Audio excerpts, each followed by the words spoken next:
बिस्मिल्लाहिर्रहमानिर्रहीम। अस्सलाम वालेकुम नाज़रीन, मैं हूं शहजाद मिर्ज़ा। आप देख रहे हैं हमारा यूट्यूब चैनल एक्सपोज न्यूज़। नाज़रीन, खान साहब ने कल अपना लॉन्ग मार्च शुरू किया। हकीकी आज़ादी के लिए आवाम ने भरपूर साथ दिया, जबकि मुख्तलिफ चैनल्स जो थे वो कल फेक जो वीडियोस बना के अलल सुबह की फिर दोपहर की इस किस्म की बना के चलाते रहे हैं कि कोई अवाम नहीं है, कोई कुछ नहीं है। तो रात उन्होंने पहले कज़ाफ़ी स्टेडियम पे किया, फिर उसके बाद उन्होंने मज़ंग पे किया, इशरा में ख़ताब किया, फिर आखिरी पड़ाव उनका रात का दाता साहब था। अब 11 बजे, आज 11 बजे उन्होंने वहाँ पहुँचना था। गालिबा वो लेट होंगे थोड़ा बहुत।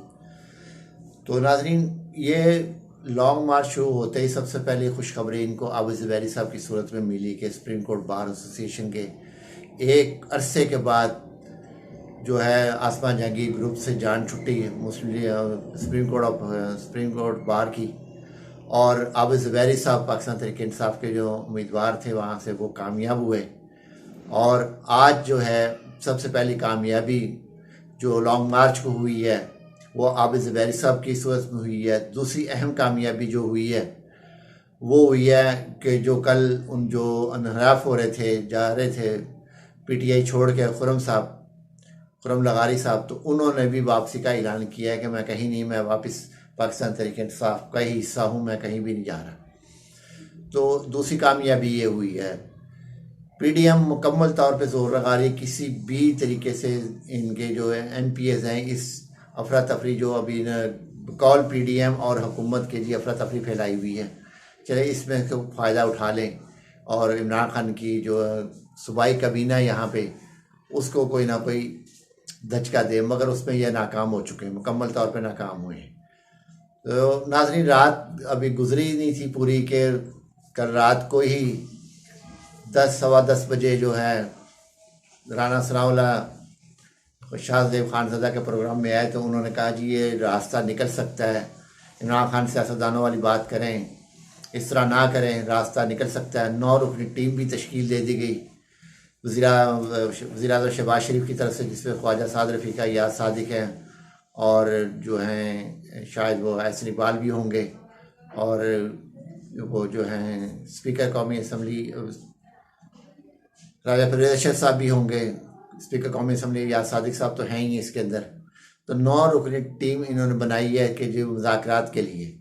आज कैसे 9 रुकनी टीम याद आ गई। राना सनाउल्लाह साहब तो ये फरमा रहे थे कि ये आके इस्लामाबाद देखें, इनका हम इस्तकबाल करेंगे, हम ऐसे करेंगे, इनको इस्लामाबाद में नहीं घुसने देंगे। अब क्या हो गया, इनको निकल गई, सारी हेकड़ी निकल गई इनकी।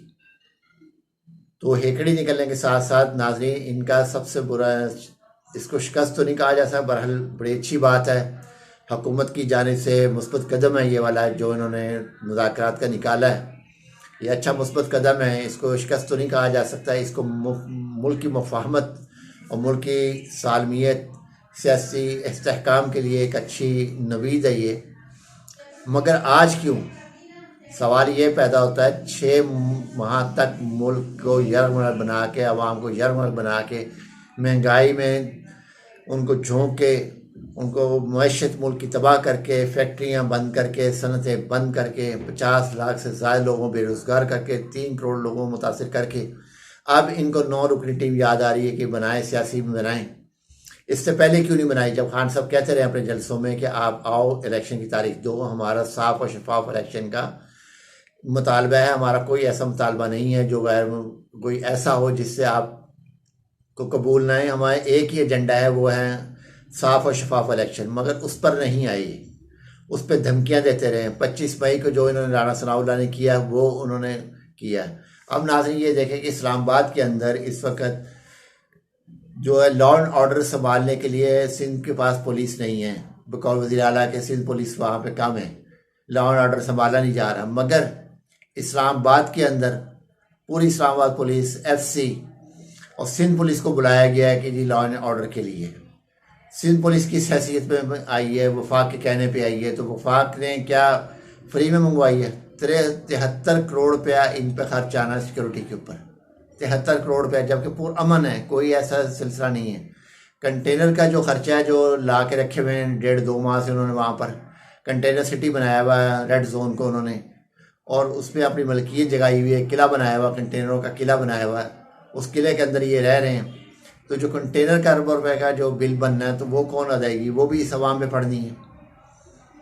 कहाँ गई इनकी ये हेकड़ी, कहाँ गई इनकी जी मैं हम ये कर देंगे, हम ड्रोन से शेयरिंग करवाएंगे, हम इस तरह करेंगे। इमरान खान साहब जो है वो कायद मोहम्मद जिन्ना के फॉलोअर हैं, वो कभी भी इस तरफ नहीं आएंगे कि वो जाके सादात फैलाएं, दंगा मुश्ती करवाएं, अदारों को अवाम को अदारों से लड़वाएं। वो कभी ये चीज़ नहीं चाहेंगे। जिन्ना साहब की भी यही पॉलिसी होती है कि अदारों के ख़िलाफ़ मत आएँ, मुजाहरे मत करें, पुरअमन एहतजाज जो है वो ज़रूरी होता है। पुरअमन एहतजाज करके जा रहे हैं। रात जब वो चले हैं वहाँ से लिबर्टी से फिरोजपुर रोड, ये जो इन्होंने इचरे पे किया, फिर उन्होंने जाकर दाता साहब लिया, कोई एक फूल एक पौधे को नुकसान नहीं पहुंचने दिया, इसलिए कि ये हमारी अमलाक है, हमारी ही ये चीज़ें हैं, हम इसको नुकसान ना पहुँचाएँ। तमाम तरह इतना बड़े मजमे में अगर थोड़ी बहुत ऊपर नीचे हो जाती है, थोड़ी बहुत तो हो ही जाती है। इतना बड़ा मजमा है, हज़ारों का मजमा जा रहा था, जबकि एजेंसियों ने रिपोर्ट दी थी 12 से 15 हज़ार आदमी हैं। तो राणा सनाउल्लाह साहब 12 से 15 हज़ार आदमी के लिए आपको इतने इंतजाम की ज़रूरत नहीं है। क्या ज़रूरत है इतनी लंबी, क्या ज़रूरत है कमेटी 9 रुकनी कमेटी बनाने की, क्या ज़रूरत है वज़ीर-ए-आज़म इम्पोर्टेड वज़ीर-ए-आज़म को सुबह उठ के कमेटी बनाने की, रात को बैठे कमेटी बना दी और सुबह ऐलान भी कर दिया। क्या ज़रूरत है ये सारी चीज़ों की? अगर 12-14 हज़ार बंदा, इससे आपको खौफ आना ही नहीं चाहिए। खौफ ये इस चीज़ का है क्योंकि खान साहब ने कहा है कि अब जो है इलेक्शन ही अकेला नहीं है, इलेक्शन के अलावा भी जो मुतालबात है वो भी ये मानेंगे और मानना चाहिए इनको, क्योंकि जमहूरियत के लिए बकाया मुतालबात भी ज़रूरी है।